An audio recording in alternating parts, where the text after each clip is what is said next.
हे देवी, माघ महात्म्य के अष्टम अध्याय का पठन मैं शुरू कर रहा हूँ।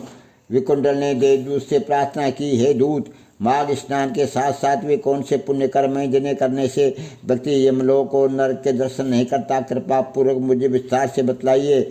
यमदूत ने कहा, हे वैश्य पुत्र, तुमने बहुत अच्छा प्रश्न किया है, ध्यान देकर सुनो।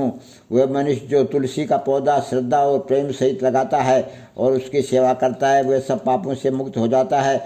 जो भक्त तुलसी दल को भक्तिभाव सहित भगवान को अर्पित करते हैं और भगवान का चरणोदक लेते हैं, वे भी सदा सर्वदा के लिए पाप मुक्त होकर भगवान की कृपा प्राप्त करते हैं। शास्त्रों का कथन है कि नर्मदा का दर्शन, गंगा जी का स्नान तथा तुलसी वन का स्पर्श, ये तीनों ही कार्य महापुण्य फल देने वाले हैं। इसी प्रकार जो भक्तजन भगवान शिव को प्रसन्न करने वाले ओम नमः शिवाय मंत्र का जप करते हैं और भगवान शिव का भक्तिपूर्वक ध्यान करते हैं, वे भी समस्त दुखों से छुटकारा पाकर यमपाश से मुक्त होकर यमलोक, इहलोक तथा परलोक में सभी सुखों को भोगते हैं। देवदूत ने आगे कहा, हे मित्र विकुंडल, जो मनुष्य पेड़ पौधे और बाग बगीचे लगाते हैं तथा उनकी सेवा करते हैं और देवताओं, अतिथियों तथा पितरों का पूजन करते हैं, उन्हें ब्रह्मलोक की प्राप्ति होती है।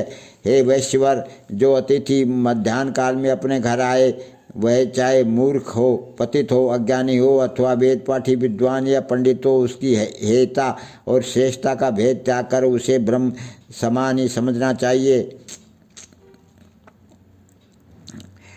श्रद्धा और भक्ति सहित अतिथि सेवा और सत्कार करने वाले भी नरक का दर्शन नहीं करते। जो मनुष्य भूखों को भोजन खिलाता है और प्यासों को जल पिलाता है, वह दीन दुखियों की सेवा करता है, वह भी अनंत काल तक स्वर्ग सुख प्राप्त करता है।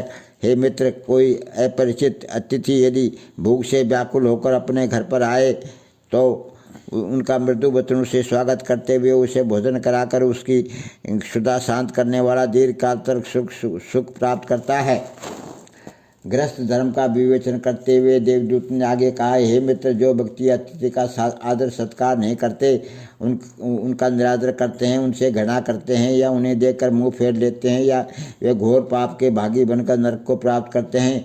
जिस गृहस्थ के द्वार से याचक निरादित होकर या नहीं है, कहीं और जाओ अथवा मैं कुछ नहीं दूंगा इत्यादि वचन सुनकर निराश होकर लौटता है, वह गृहस्थ घोर पाप का भागी बनकर नरक की यातनाएं भोगता है। ऐसा करने वालों के सारे पुण्य और ईश्वर भक्ति व्यर्थ जाती है। अतएव घर आए याचक अथवा अतिथि को ईश्वर का स्वरूप समझकर उसका यथाशक्ति आदर सत्कार करना चाहिए, उसे कभी भी निराश नहीं करना चाहिए। सभी गृहस्थों के लिए अतिथि सेवा परम पुनीत धर्म और कर्तव्य है। इससे बढ़कर बंधु बांधव या धन धान्य कुछ भी नहीं है। वैश्यराज, मेरा ये सत्य वचन है कि केवल अतिथि सेवा के पुण्य प्रताप के बल से ही अनेकों राजा महाराजा, धर्मात्मा, ऋषि महर्षि आदि चिरकाल से स्वर्ग में निवास कर रहे हैं और उनके पुण्य अब तक क्षीण नहीं हुए हैं। कर्ण दधीची तथा बलि इत्यादि अतिथि धर्म के सर्वोत्तम पालन करता हुए हैं। इनके पुण्य अभी तक अक्षय बने हुए हैं और वह अनंत काल तक स्वर्ग का भोग करते रहेंगे। अष्टम अध्याय समाप्त। हे देवी, मैंने माघ महात्म्य के अष्टम अध्याय का पठन करके तुम्हारे को सुनाया है, इसको ग्रहण करो।